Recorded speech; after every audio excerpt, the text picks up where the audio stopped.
It's Alice Asher's notebook. Ah, that... Bodley.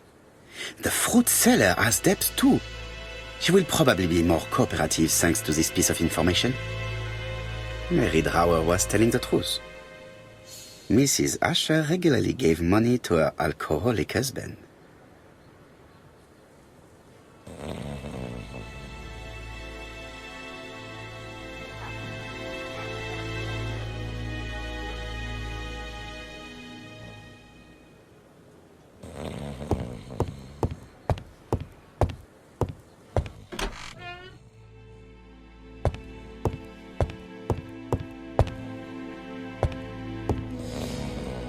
Mrs. Asher lived very simply.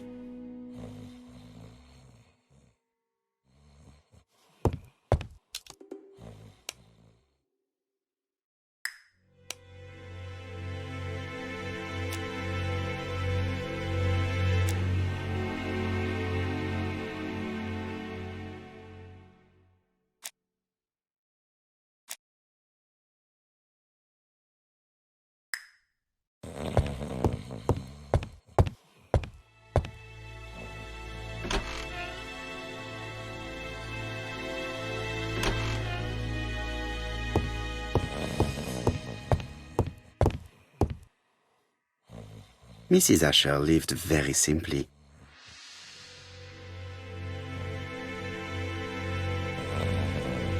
Mrs. Asher lived very simply.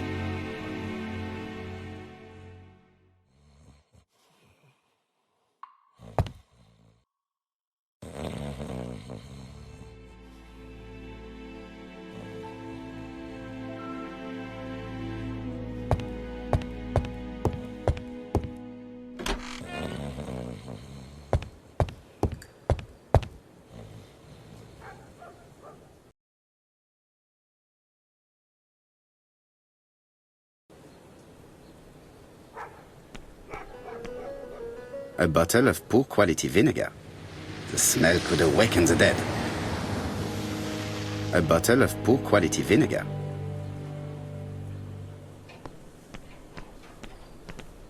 A bottle of poor...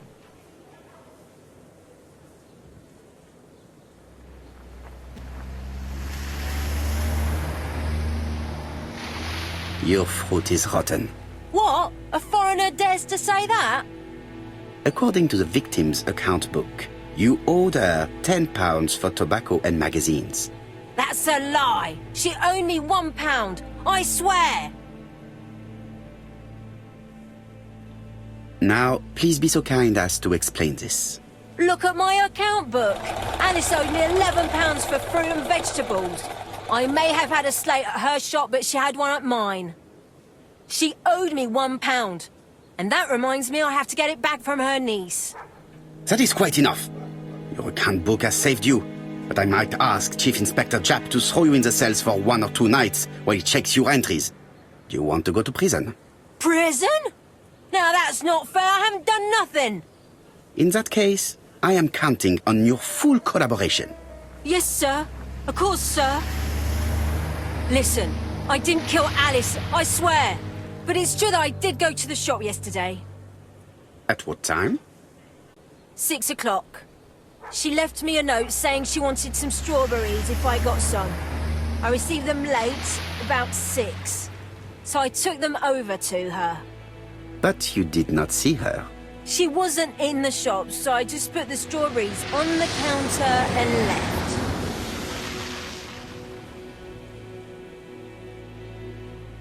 Did you see anything unusual in the shop? No. Well, maybe one thing. There was a railway guide on the counter. Alice didn't sell them. Maybe it's the customer who left it there. You were not allowed? I thought Alice had just gone to get her medicine from her room and that she'd be straight back. You mentioned medicine. Something for her cough. She used to take it a lot. Who do you think killed her? France. Her scoundrel of a husband. He was always after her for something. Well, he's a foreigner. Sorry, sir. What I mean is he's German. That's even worse. Did you see Franz Asher enter the tobacco shop late yesterday afternoon? Well, no. But at that time of the day, the streets are packed, and I have better things to do than watch her shop.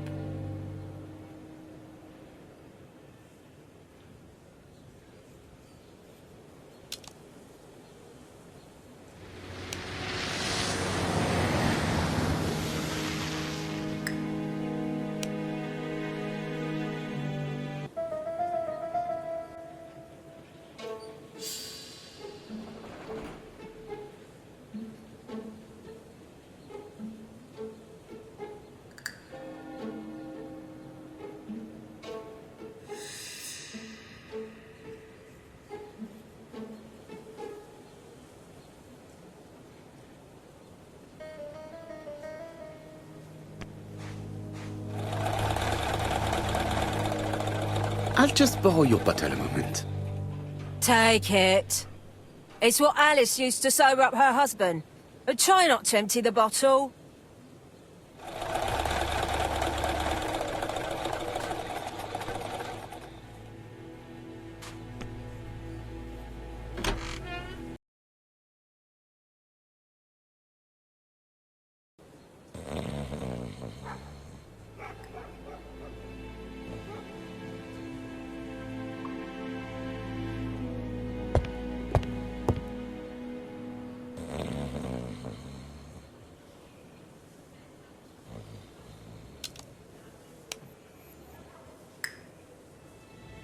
The priority is to question Asher. The priority is to question Asher.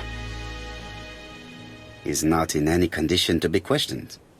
I have to find a way to sober him up.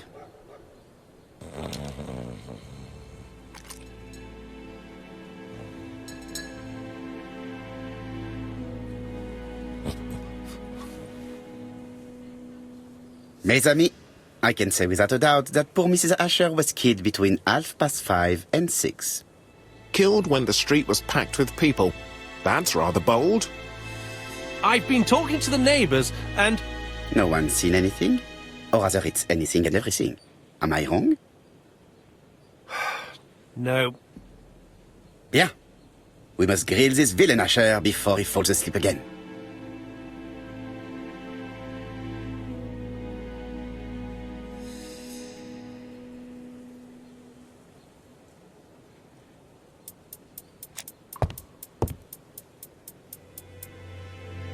This man is in rather a bad state.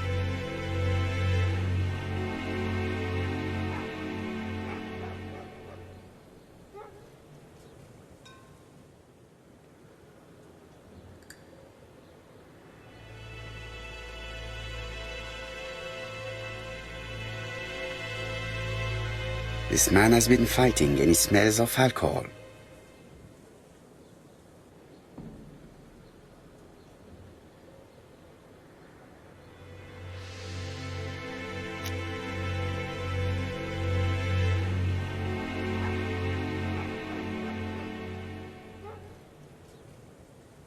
Care for a cigarette, monsieur? What's that? Scented cigarettes? No, thanks. Bien. I was trying to be friendly, but you are quite right. Let us get down to business. You threatened to kill your wife, and now she is dead. So what? You shouldn't take things so seriously, sir. Nothing but empty threats. We didn't get on all that badly. So, if things were going so well with your wife, why did you not live with her? She was the one that left. Nothing to do with me, sir. You can't have treated her very well for her to run away. No, sir, no. I wouldn't say I'd ever laid a finger on her, but it was only normal. She was my wife. Are you often involved in fights? I don't know what you mean.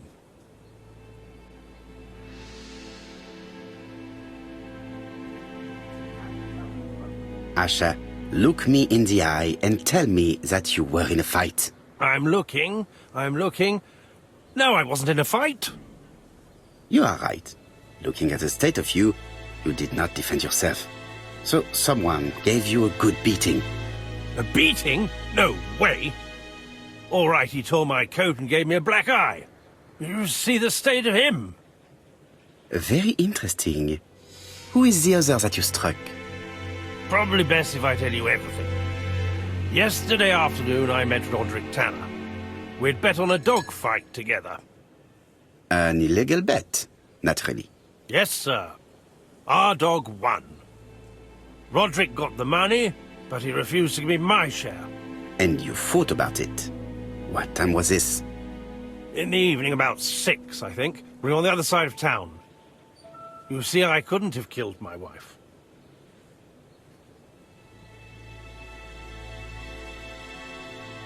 Asher's alibi appears to be confirmed. All the same, I'm going to call and check that he did have a fight with this Tanner on the afternoon of the murder.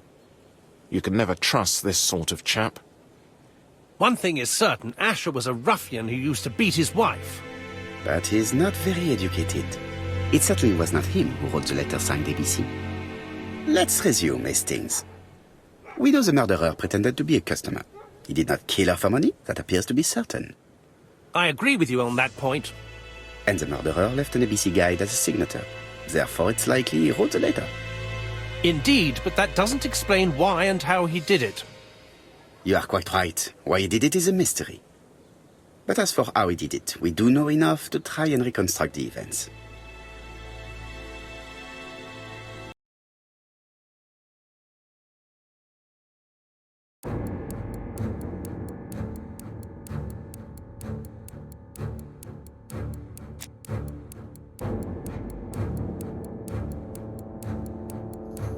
The killer enters the shop.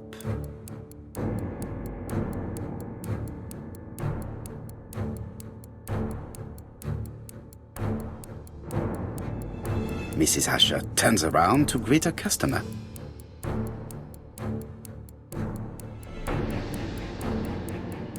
The murderer asks her for some tobacco. She turns her back to him. He seizes the opportunity to strike her.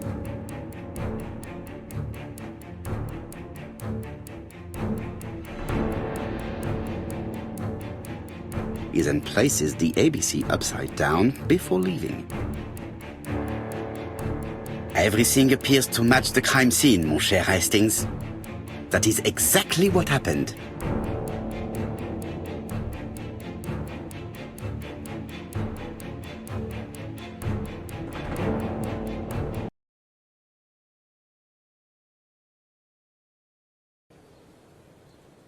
Asher has a strong alibi and we don't have any other suspect.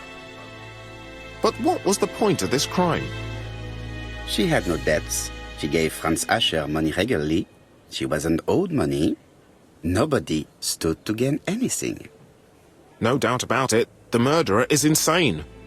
And I fear that we had not heard the last of him. I hope you're wrong for once. Bien, let's go back to London. If we hurry, we should catch the 7:02 train. Are you coming? No, unfortunately, I have to talk with Andover police. See you soon, then. Are you coming, Hastings? Let's go home. There's nothing for us here.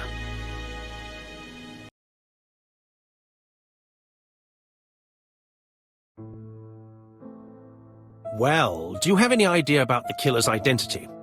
The crime was committed by a man of medium height, with red hair and suspicious eyes. He has a slight limp on the right foot and a wart just below his shoulder blade. Poirot! Mon ami, what do you want? You fix upon me a look of dog-like devotion and demand of me a pronouncement à la Sherlock Holmes. Now for the truth. I do not know what the murderer looks like, nor where he lives, nor how to set hands upon him. What shall we do, then? Nothing. Nothing? Do not be so impatient, Hastings. The killer will manifest himself soon enough. I thought I heard the postman. Maybe there's some news. I will go and see.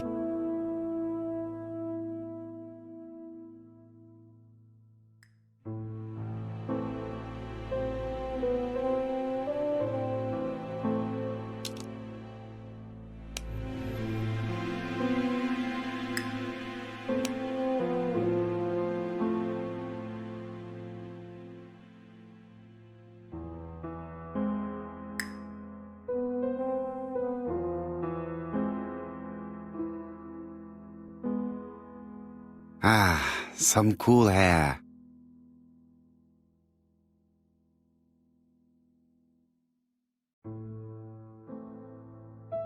Daily Flicker, June the 22nd, 1935. Battle over control of bank system. What will the government do for money? Andover, murder of a tobacconist.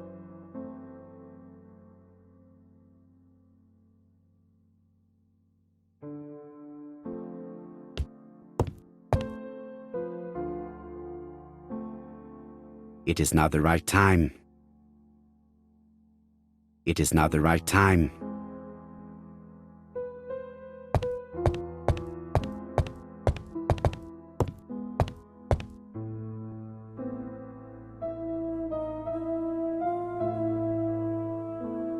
Dear Mr. Poirot, well, what do you think?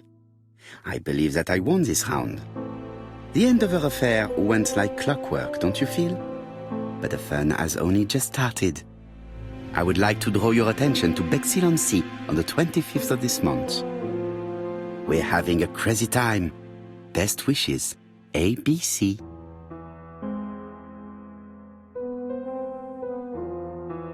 The next crime will be in Bexhill. We must warn Jap to Scotland Yard. Did the letter indicate anything that might help the police? To be honest, I think we can already guess something about the next victim. But I need to think about it a little more.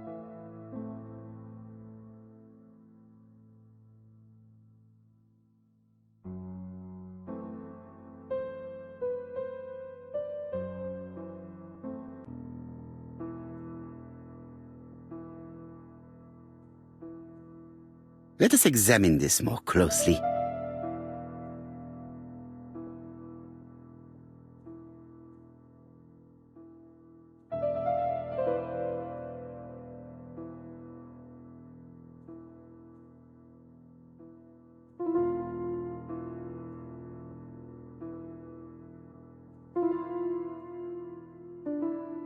Certain characters in the two letters may have similar defects. Yes, the A appears to be quite unusual. That's right. The A characters in the two letters do indeed have the same defects. I have to find some other similar defects to confirm my theory.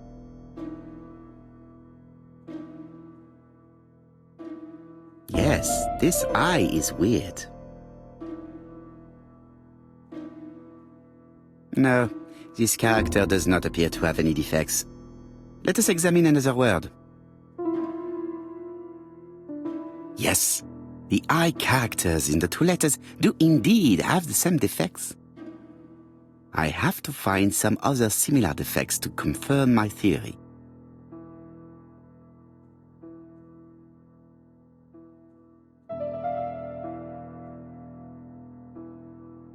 Let us examine the characters in this word. I don't see anything in particular. Let us look at another word.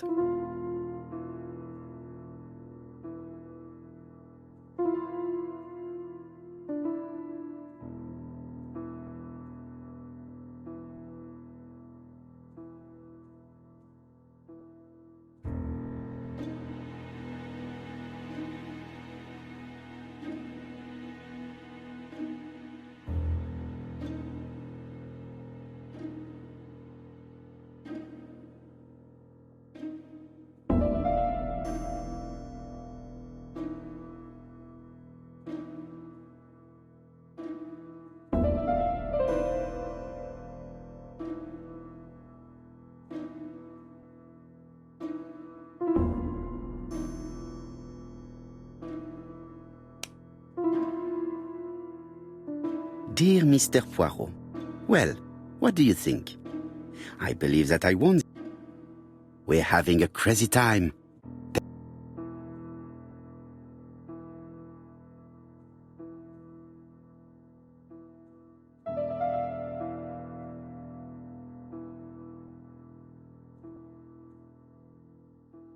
Let us examine the characters in this word.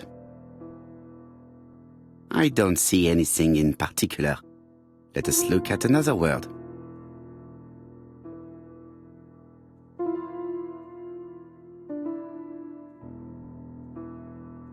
Let us examine the characters in this word.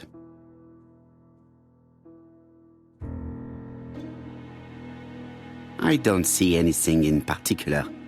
Let us look at another word.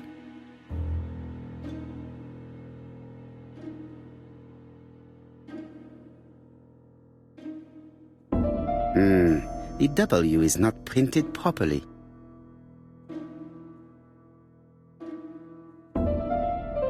Of course, the W characters in the two letters do indeed have the same defects. My theory was right. These two letters were written with the same typewriter. Both letters were written on the same typewriter and show the same characteristics. You surprise me, Poirot. You usually ignore material proof. But there is nothing usual about this case, Hastings. Nothing must be overlooked. Let us now try and get our brain cells to work.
So, Poirot, have you found something?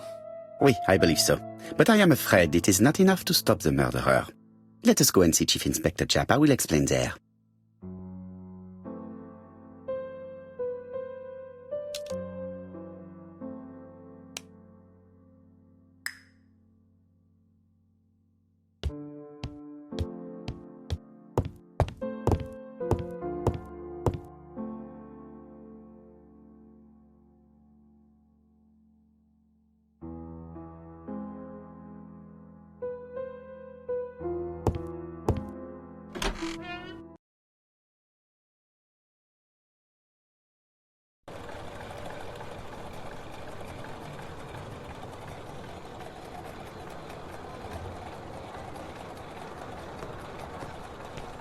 It may be time to go to Scotland Yard.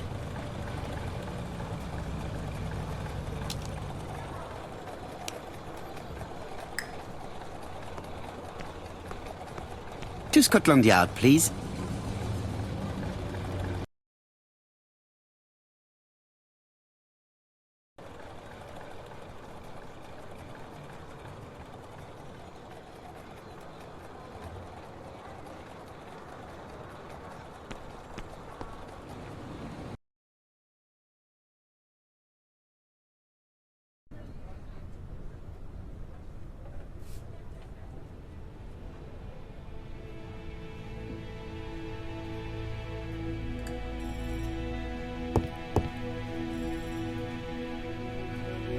Japp has invested a great deal in his career.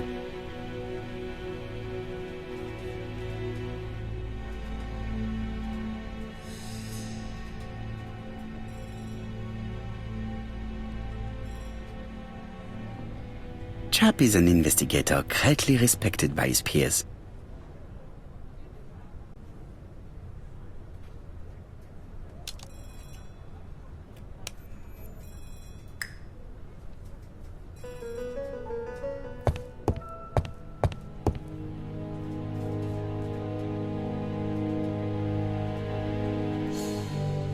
London.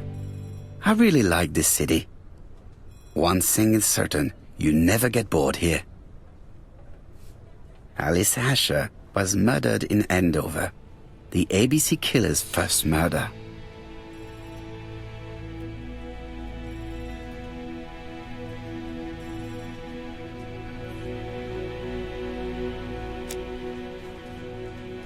Japp appears to be snowed under.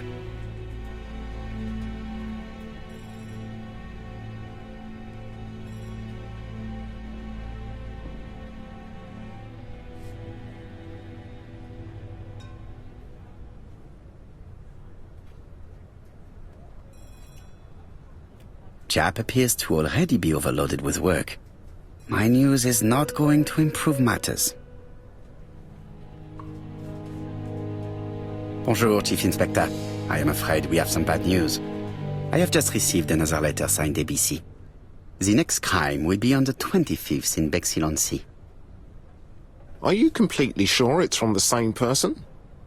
I have compared the two letters. There is no doubt about it. I suppose you think he's going to carry out his threats. I fear so. Good God, Poirot. Bexhill is very busy at this time of year, and we have no idea who the next victim will be.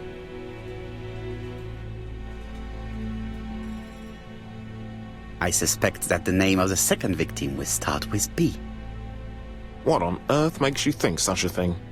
I thought about it when I saw the name Asher clearly written over the shop door of the unfortunate woman who was murdered in Andover last month.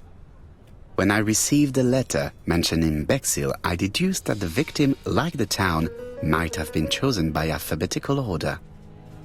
So it's an alphabet fiend. I'm going to have a list drawn up of all the people whose name starts with B. I hope there aren't too many of them. Bien.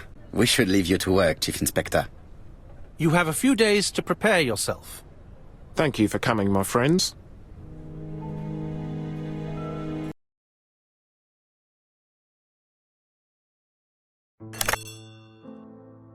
Poirot? Chief Inspector Japp, your call does not bode well. Indeed, we have just found the body of a young woman on the beach in Bexhill. An ABC was placed on the body. We'll be there as soon as possible.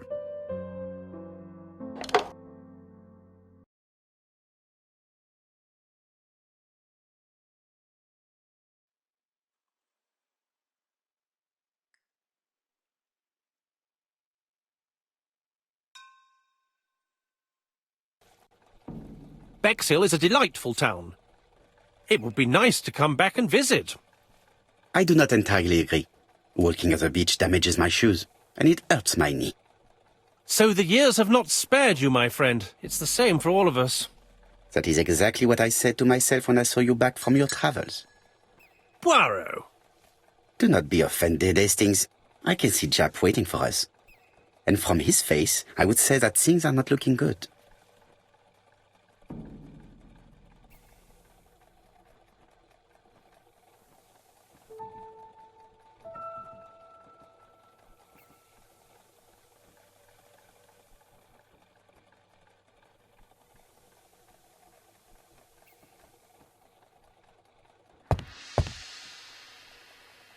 Bexhill seems to be a pleasant little town.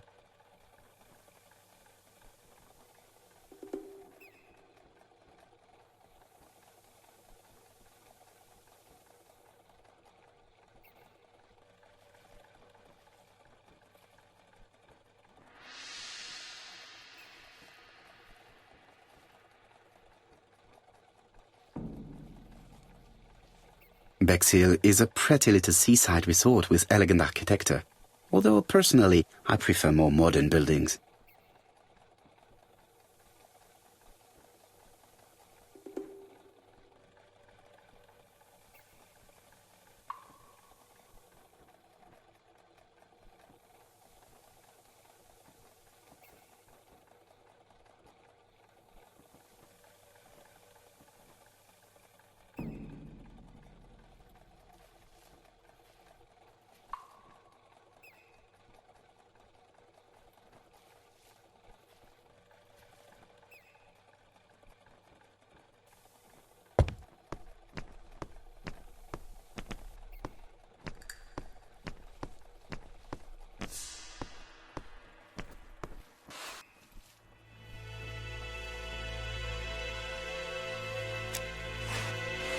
Hastings appears to be ill at ease. He appeared to be relatively indifferent to Mrs. Asher's murder, but a young woman's murder seems to be troubling him greatly.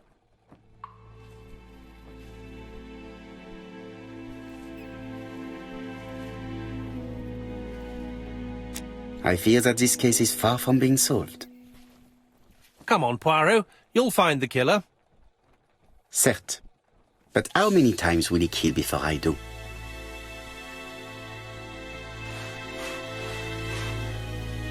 How do you do, gentlemen? Chief Inspector? I fear your admirer has struck again, Poirot. We haven't yet identified the victim, but it's a young woman, 20 to 25 years old. Death occurred last night between 11:30 and 1 o'clock, and we found an ABC guide on the body. Was she pretty? Come on, Poirot, that's rather out of place. It has no bearing on the murder. Are you certain? For women, it is often the most important thing. It often decides their destiny. The body hasn't been moved. You can see for yourself. Has the press been informed? Not yet, but I'm planning to. I haven't yet informed them about the presence of the ABC guide in Andover. Nobody has reported a young woman missing? Not for the moment. No witnesses, I imagine. Indeed. We've asked everybody who may have met a young woman fitting her description last night to come and see us, but I have little hope of gaining anything from it. It's early days, Chief Inspector, and the news may not have spread around the town yet. I hope you're right, Hastings.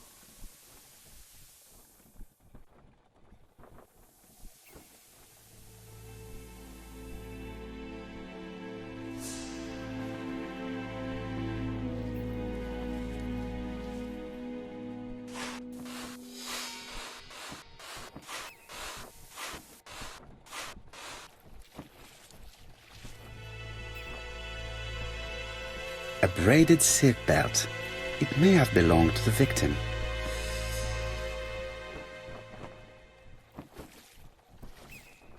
These marks have been left by a rope or a braided cloth.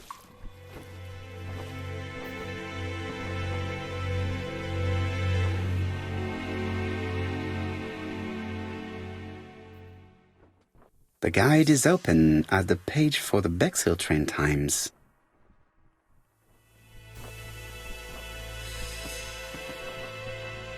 This key is too small to be one for a house.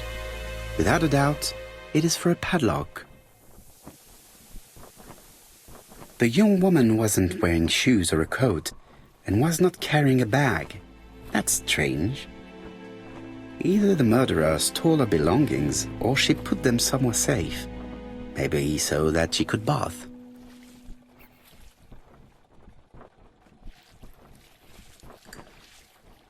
Apart from the marks on her neck, there are no signs of the struggle. She didn't manage to hit her assailant.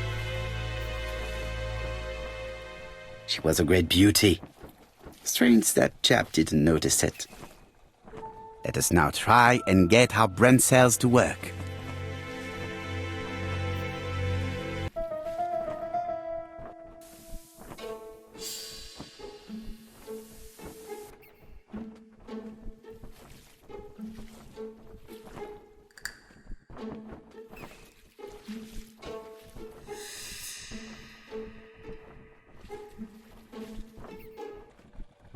The poor child must have been strangled with his braided belt.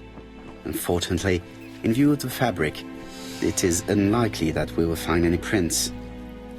Let us now try and get our brain cells to work.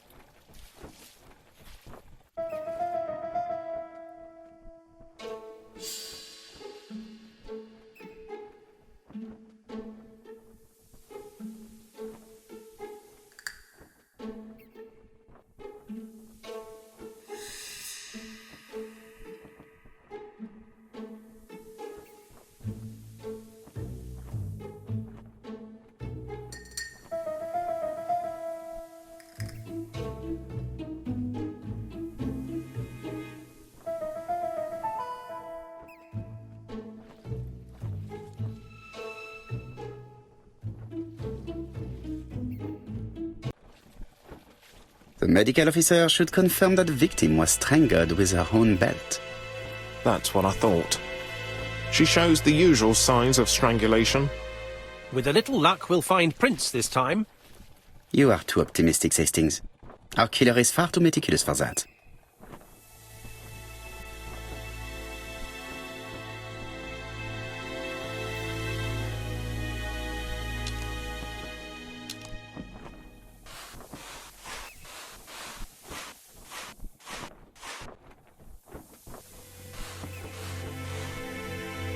This hut is locked. The key does not fit the lock.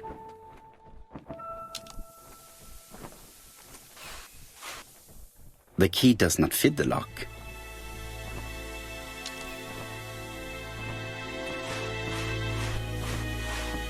The key does not fit the lock.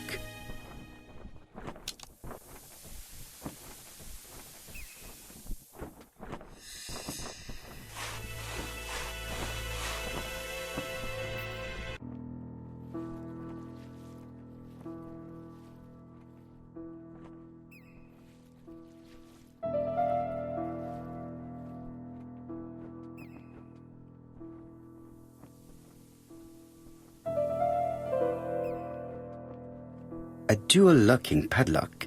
I need to find the code and then insert a key.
It definitely was here that the victim left her belongings.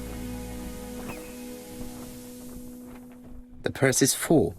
Yet again, we can dismiss theft as the motive for the murder. Here is the watch she must have removed to prevent it from getting wet. A top brand lipstick. She liked to take care of her appearance.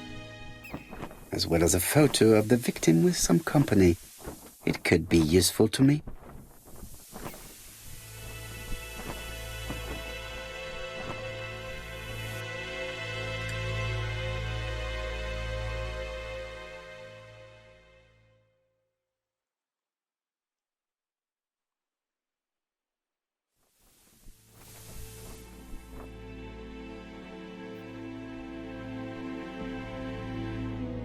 Betty's first day at work. Mom is very proud of you. Elizabeth Barnard, 7 August 1931. So, the young lady did have a name starting with B, and she worked as a ginger cat, an establishment that must be slightly further along the beach.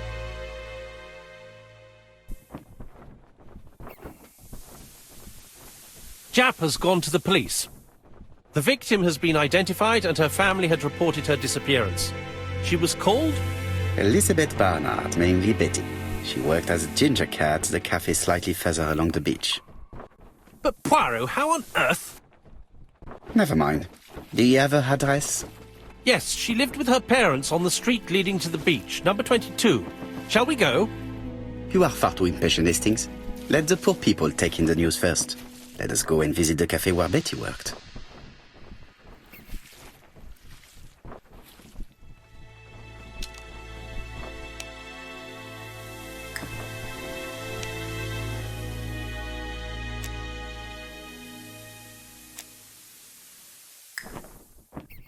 There is no doubt about it.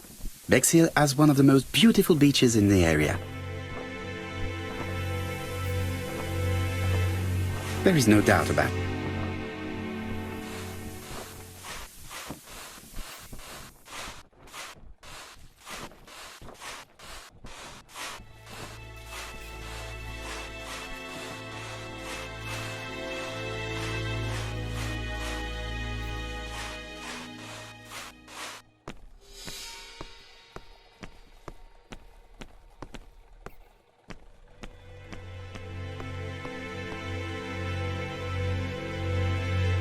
Could it be the same buildings as on the victim's photo?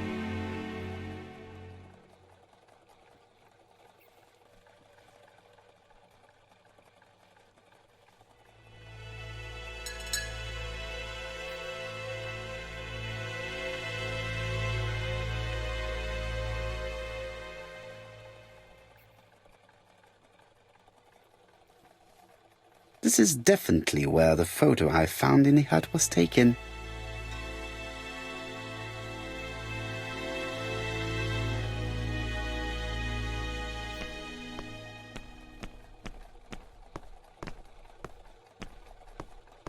With all these tourists, these shops must be thriving.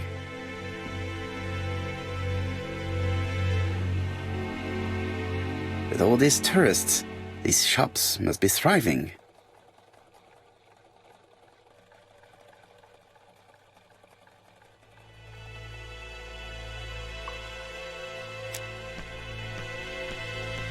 Hastings appears to be ill at ease.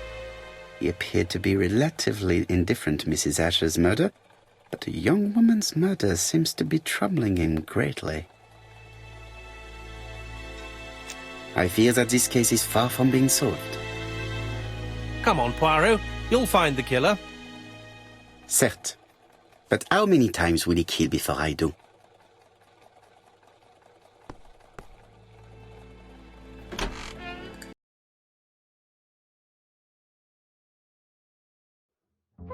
I'll be with you in a minute, gentlemen.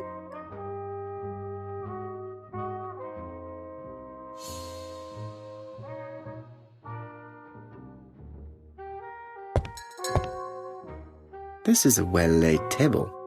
Nothing is out of place and, above all, no creases.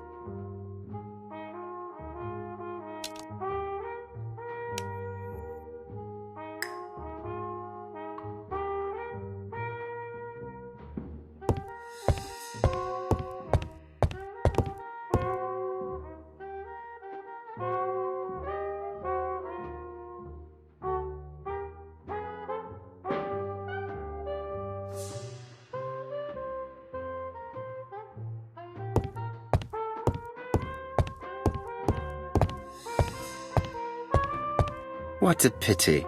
I don't have any change to make it work.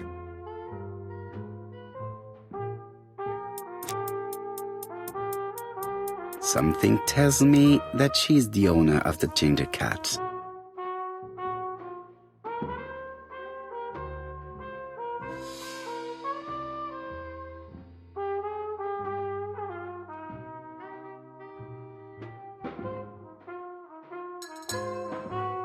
This woman must be the owner of the ginger cat.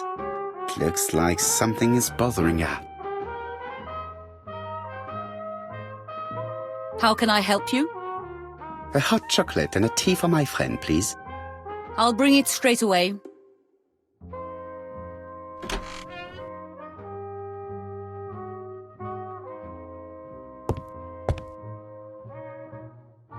I need to know the time range during which Betty was working on her own.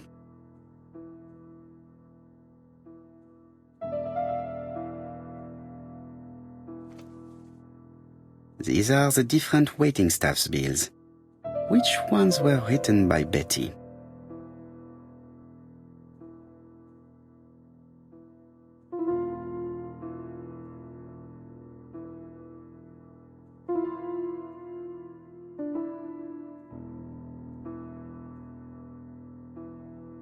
I should consult the register first.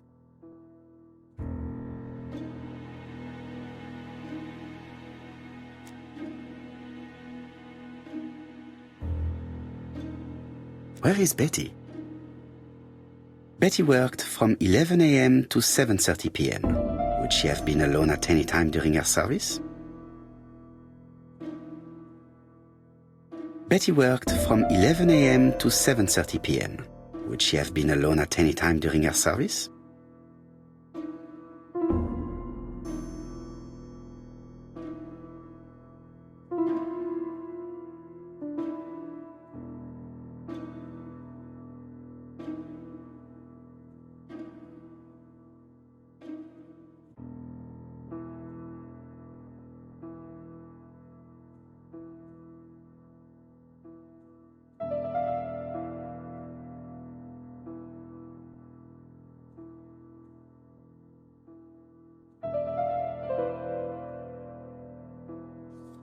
This bill may have been written by Betty. There is probably another one.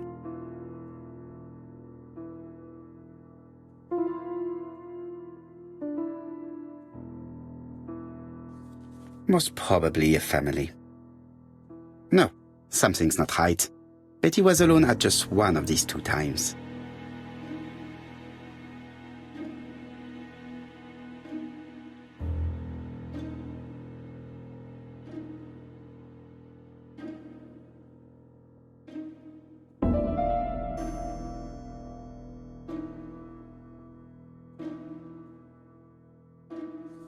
Most probably a single man, a whiskey lover, maybe the murderer. This bill may have been written by Betty. There is probably another one.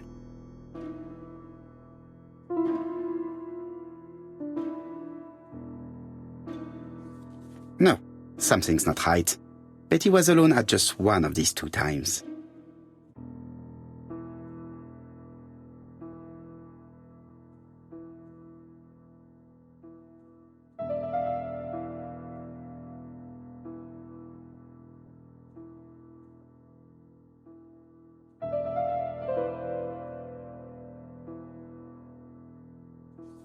Most probably a single man, a This bill may have been written by Betty.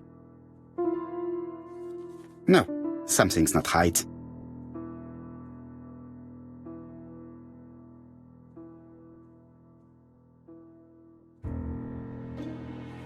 Most probably a single man.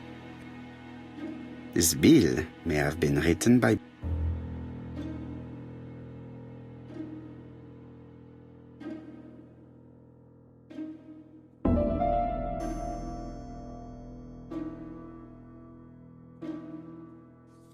No, something's not right. Betty was alone at just one of these 2 times. Maybe I should consult the register again. I must be missing something.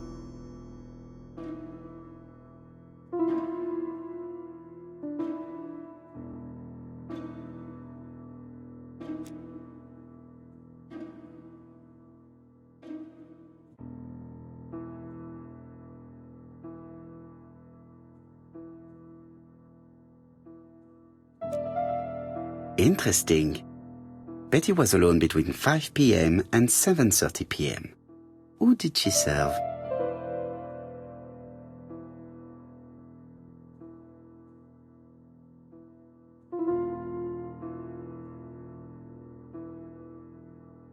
No, this person is not the last one to have worked with Betty.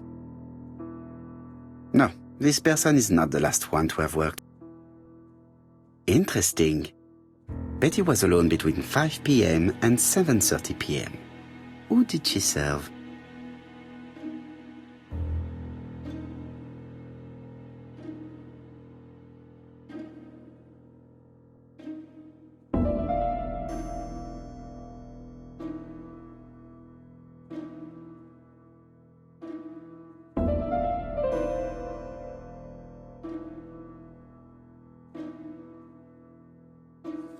Most probably a single man. This bill may have... Most probably a family. Betty served a family and a man on his own, a whiskey drinker, maybe the murderer. This information will help me to progress. What? Gentlemen, what are you doing? We are searching for clues, mademoiselle. My name is Hercule Poirot. I am a detective, and this is Captain Hastings. Does Betty Barnard work here? That is correct. She should have been here a while ago. Punctuality is the first rule of politeness. I fear that Miss Barnard will not be coming today. She has just been found, dead, on the beach a few hundred meters from the cafe. How awful. Poor young thing. What happened? She appears to have been murdered. This is most distressing. How this will affect my business, I shudder to think.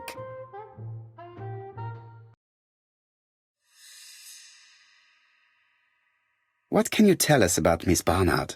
Nothing, absolutely nothing. Miss Barnard was my employee. Her private life was none of my business. You did know at least that she had a young man. Indeed.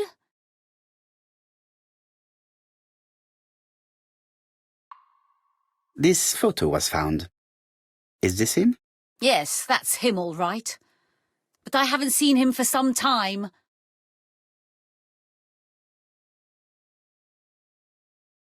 Do you think there may have been some problems between them? I'm not on those sort of terms with my staff. Now, please excuse me, I have work to do.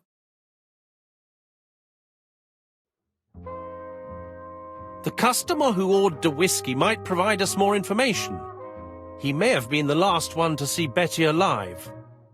It is an interesting idea, Hastings. Maybe he is a regular guest. What do you think, mademoiselle? I don't think so. Our regular guests tend to order tea and cakes. At this time of the year, there are a lot of tourists about you never see again. That's what I thought. Time to visit Betty's home.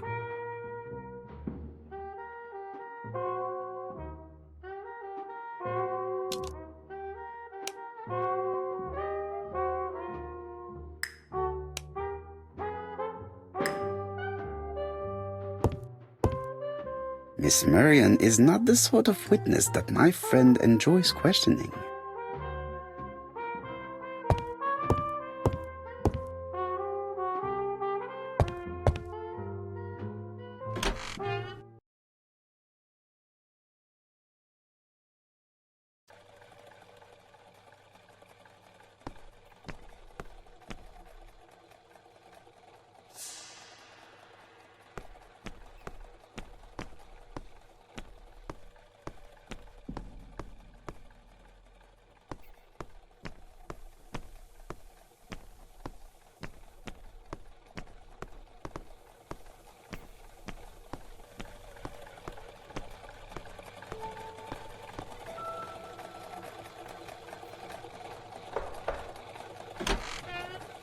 How do you do, mademoiselle?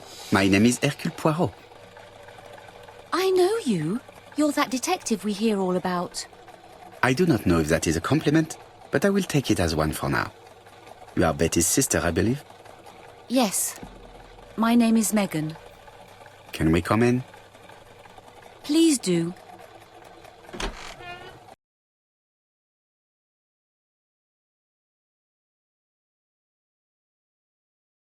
My parents are at the police station. I doubt they'll be up to speaking to you later. Do not worry, we will not bother them. Did you know your sister's plans for yesterday evening? No. I arrived by train this morning. My parents called me in a panic when they discovered that Betty had disappeared. She went out last night, but she didn't tell them where she was going. What was your last conversation about? Her new dress. She wanted a pair of black stockings to go with it. Mother brought her a pair. The very day it happened. She was crying. And to think that Betty never even wore them. Poor Mummy.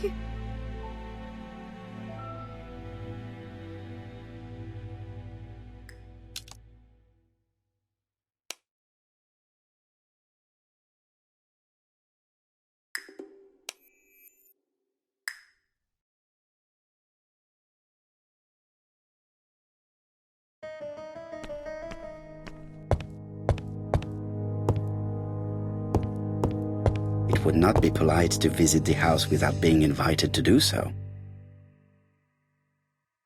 This gramophone is magnificent. It is a one-off, without a doubt.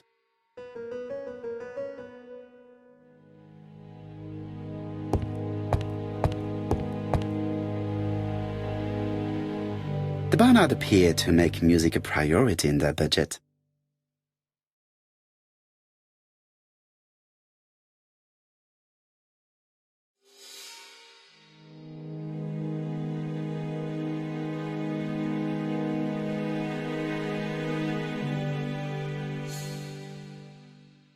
Their home is modest, but the Barnards are definitely music lovers.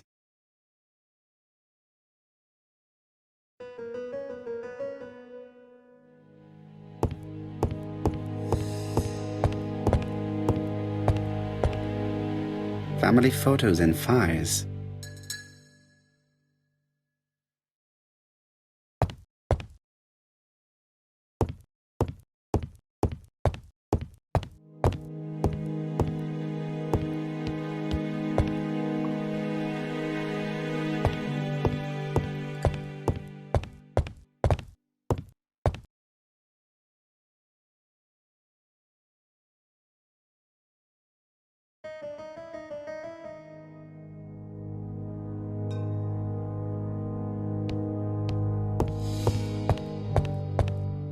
Hastings always pays more attention when young women are being questioned.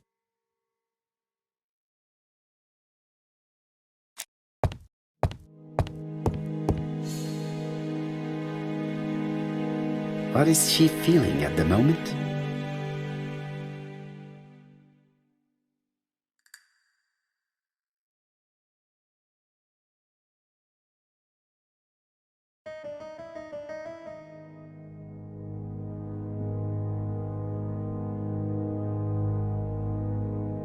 Betty's older sister is not just sad, she's angry.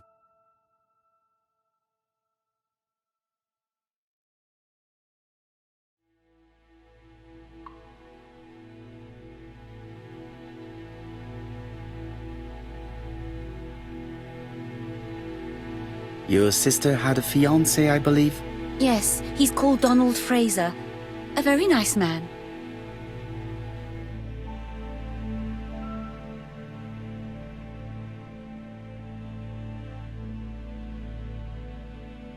A hot-headed man by all accounts. You are quite wrong, Detective. Don is serious and reliable, and has a good position at Court and Brunskill estate agents. He would have made Betty a very good husband.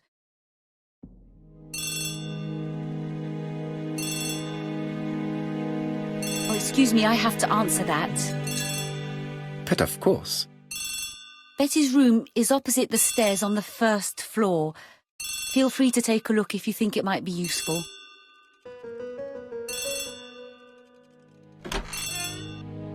This young woman is far too clever not to have anything else for us.